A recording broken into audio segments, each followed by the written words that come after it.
Man benötigt eine Getränkedose, eine circa 3 bis 4 Zentimeter hohe Auflage, ein Cutterblade und eine Spitzzange. Als erstes trennen wir den Boden vom Rest ab. Dazu hält man die Cutterklinge fest, setzt die Dose im Prinzip an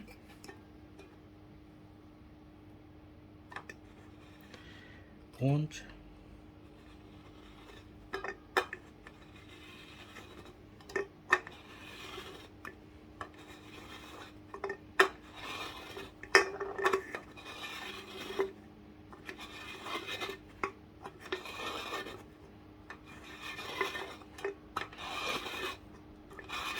dreht eine ordentliche Vertiefung in das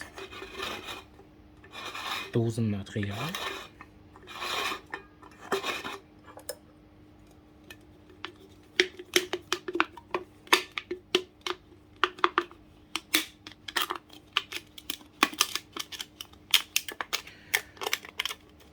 Und dann schön vorsichtig mit leichtem Druck. Die Kanten sind extrem scharf, deswegen vorsichtig. Mit leichtem Druck und hin und her wackeln kriegt man das getrennt. Potenzielle Restflüssigkeit muss natürlich abgegossen und entsprechend dann, naja, trockengelegt werden. So, jetzt trennen wir noch den Öffnungsnibbel und den oberen Teil der Dose, weil wir den oberen Teil benötigen und die Wand, die dabei entsteht. Jetzt ist darauf zu achten, diese Kante ist scharf. Sehr scharf. Also da ist nicht nur potenzielles Verletzungsrisiko, sondern massives Verletzungsrisiko vorhanden.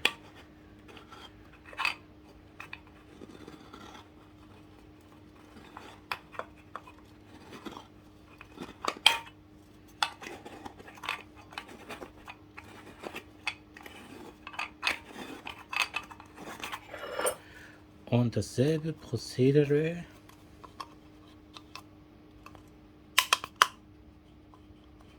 wie eben.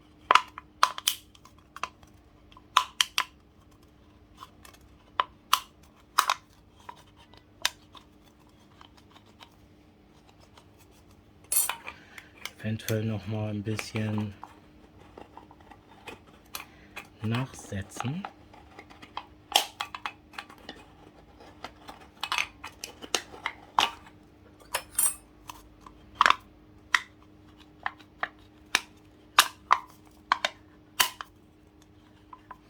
Man kann das natürlich auch mit einer Schere machen.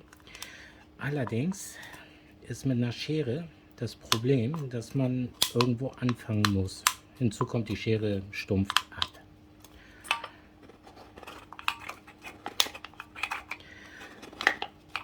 Und der zweite Teil ist etwas schwieriger zu lösen. Aber wenn es erstmal angefangen hat,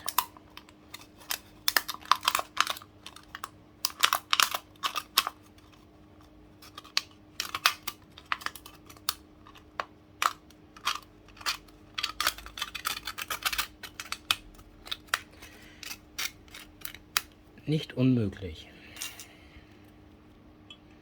So.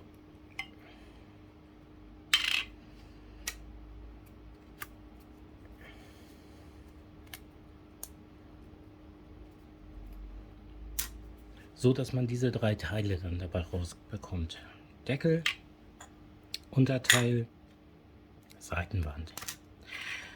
Wie ihr seht, das ist ungefähr, oder das ist ziemlich gleich. So, nach dem Ausspülen der beiden Teile oben und unten widmen wir uns jetzt der Innenwand. Diese müssen wir einmal aufschneiden. Hierzu mit der Schere einmal geeigneten Punkt suchen und schneiden. Das hat den Hintergrund, da der Durchmesser im Zusammenzustand natürlich genauso groß ist wie die Dose selbst, muss der Ring etwas kleiner werden, so dass der Ring, wie ihr seht, einmal da reinpasst. Weil dann wird der Ring auch entsprechend mit ein bisschen Anpassung hier oben reinpassen.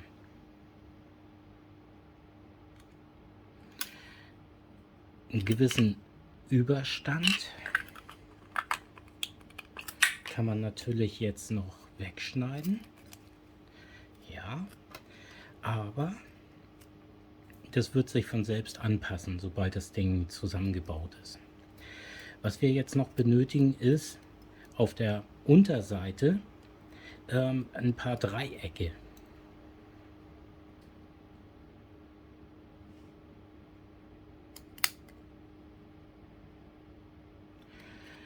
Damit der Spiritus von innen nach außen übergehen kann.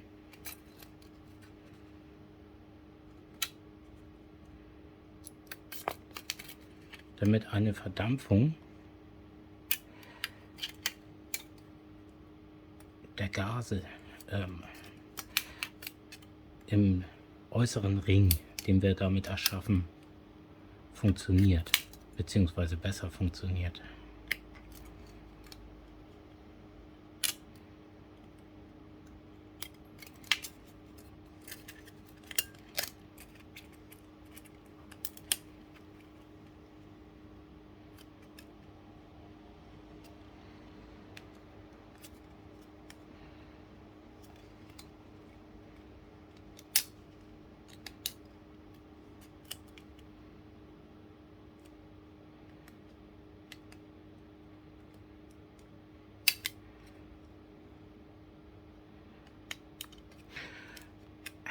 Und wie ihr seht, ich benutze dafür äußerst liebend gerne die gute alte Schere meiner Großmutter.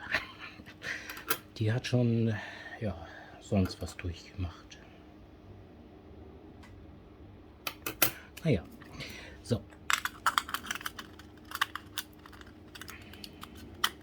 Damit ihr ungefähr seht, was ich meine. Wir haben da jetzt,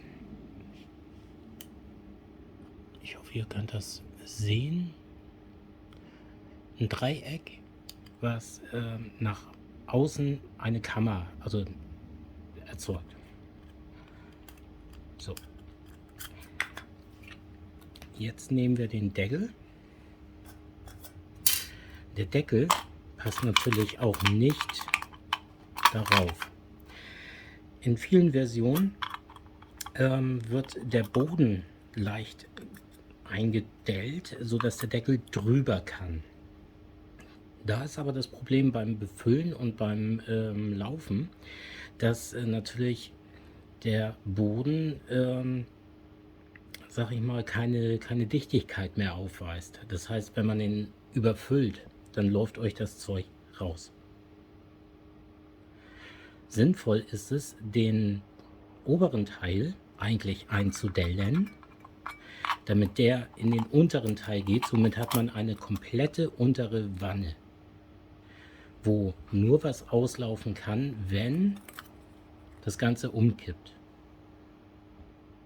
Und in dem Punkt muss man ein bisschen aufpassen, dass dieses nicht geschieht. Das heißt, wir nehmen uns jetzt den oberen Teil, gehen ja so ein Stückchen und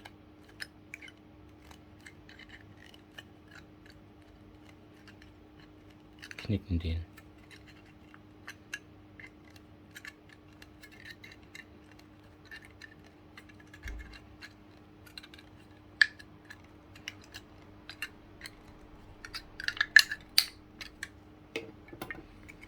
Somit kann der relativ einfach reingesteckt werden und ab einem gewissen Punkt dichtet es hier oben. Deswegen sollte man diese Einknickung auch nicht bis hier oben machen, sondern vorher am besten aufhören. Weil dann hat man hier oben noch eine Presspassungsdichtfläche. Innenteil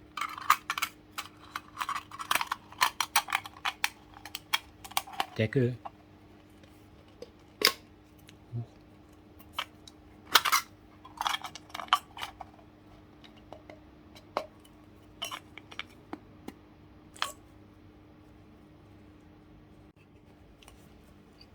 und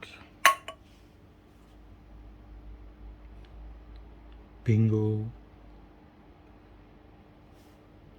Dann wird noch benötigt ein Akkuschrauber,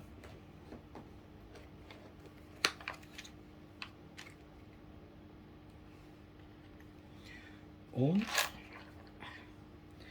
ein, ich nehme mal an, 1 mm Bohrer. Das ist zumindest das kleinste, was ich habe.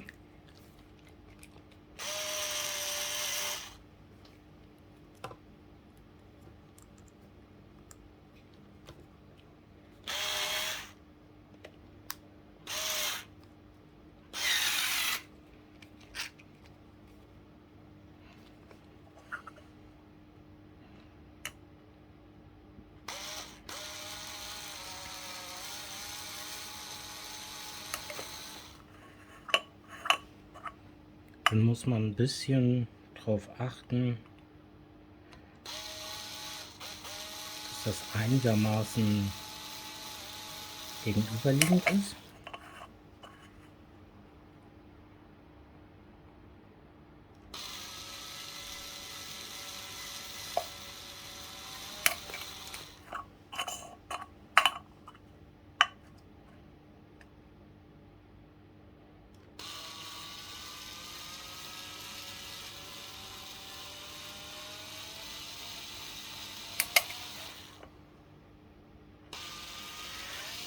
Ja, achtet bitte nicht auf den Akkuschrauber oder das Bohrfutter.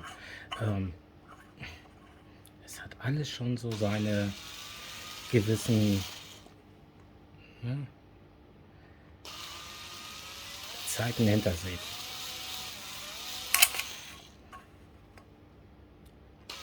Aber es muss halt noch weiter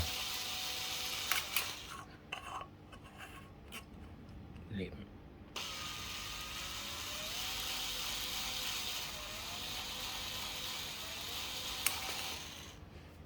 So.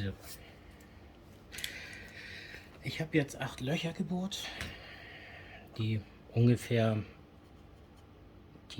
auf der Hälfte dieser Kantenbreite liegen, rundherum. Man kann jetzt noch, sag ich mal, einen Bohrer reinstecken und so drücken. Ich empfehle es nicht, weil man damit den Kanal vergrößert und die Flamme dann direkt hoch rausgeht, also ziemlich vertikal rausgeht, was naja, nicht unbedingt vorteilhaft ist. Weil wenn sie in einem gewissen Winkel rausgeht, nämlich so, hat man einen etwas größeren Heizbereich. Ja. Es ist zusätzlich noch vorteilhaft bei diesem Spiritusbrenner, hier oben eine größere Öffnung zu machen. Die kleinere Öffnung hat zwar den Vorteil, dass potenziell in eine Richtung der Spiritus weniger auslaufen kann. Der Nachteil ist allerdings, je weniger Sauerstoff hier oben einströmen kann, desto schlechter zünden die Jets. Das ist auch einer der Hintergründe, warum wahrscheinlich der Trangia und gewisse Nachbauten immer eine große Öffnung haben. Einfach hier die Kante so lange abfahren mit dem Cutter, bis man da durch ist, oder alternativ anders rausschneiden. Aus vorangegangenen Versionen ist es mir möglich, Erfahrung weiterzureichen, und die besagt, das Prinzip des so rauscuttens ist schlussendlich besser als irgendeine andere Variante zu benutzen, die irgendwie wieder Beulen oder irgendwelche Kanten oder sonst was da rein zu bringen. Also man sieht, ups, da an der Stelle ist es schon, ne, da, durch. Also allzu lange dauert es nicht.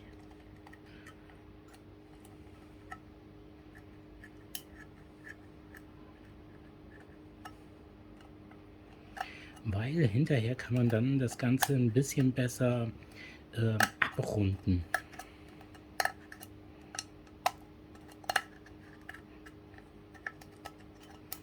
Es hat halt ein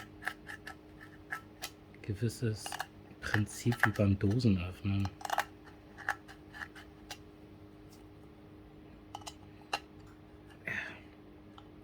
Ich würde sagen, ich mache das mal ohne Kamera fertig und zeige euch dann das entsprechende Endprodukt. So, das Endprodukt ist soweit fertig. Wie ihr seht, einmal hier schön rausgekattet. Ich habe jetzt noch mit sowas wie einem Maulschlüssel hier mit dem Schlüsselschaft einmal hier drin schön verrundet. So wird die Wand hier oben auch besser gehalten, und habe außen noch mal ein bisschen mit Schmirgelpapier das Ganze abgeschmirgelt. Sieht optisch ein bisschen besser aus, weil irgendwann verbrennt die Farbe hier ums Loch rum. Dann hat man da so einen runden Kreis und von weggebrannter Farbe. So sieht es optisch um einiges besser aus. Und ja.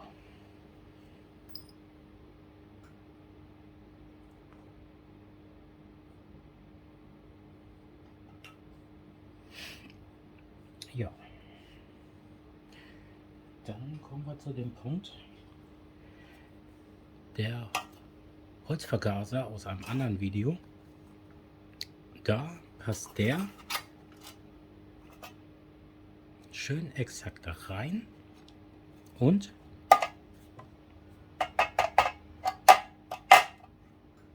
wird gehalten. Hinzu kommt, das hat ja schon eine recht gute Standfläche.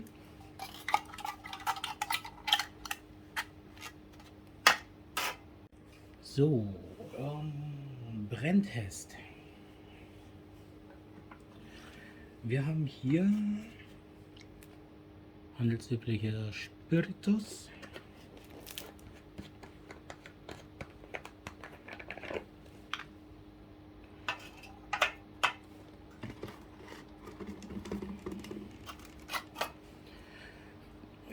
Man könnte jetzt so befüllen, es ist aber Risiko, dass ein bisschen was beim Umdrehen der Flasche daneben geht.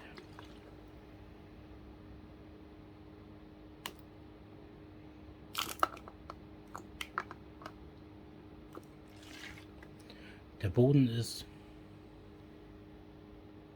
leicht bedeckt.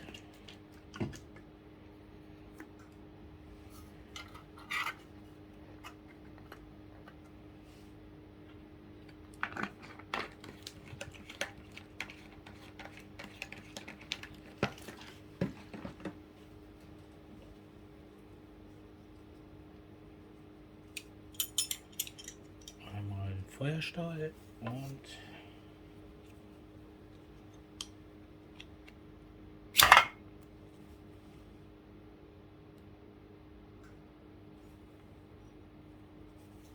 Ignition.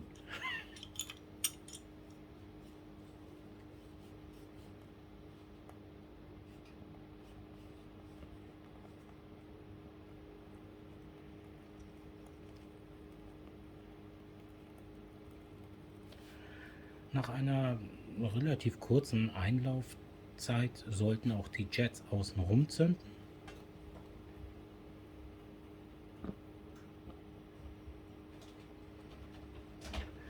Und sobald Betriebstemperatur, kann man glaube ich das nennen, entsteht, werden die Jets außen größer und die Mittelflamme sollte etwas kleiner werden. Beziehungsweise weiter brennen, je nachdem.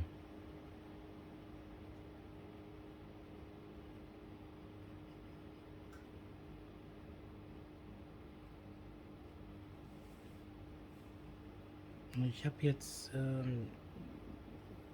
linksseitig, wo die Hauptöffnung von dem Hobo ist, das Fenster offen.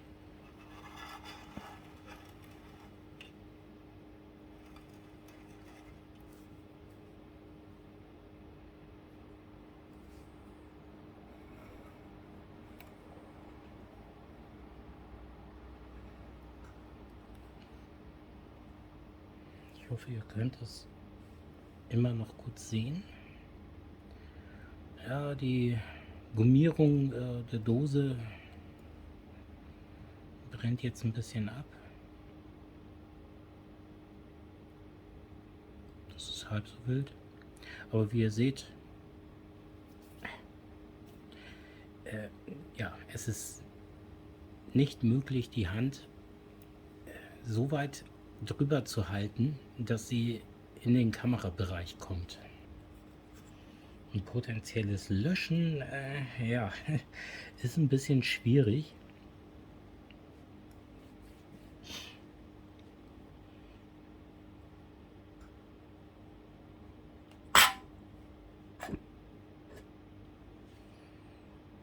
Da braucht man noch mal ein Unterteil von einer anderen Dose, was man drüber stülpt.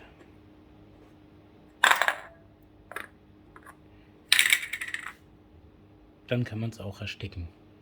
Das ist allerdings ohne Handschuhe sollte man das nicht tun.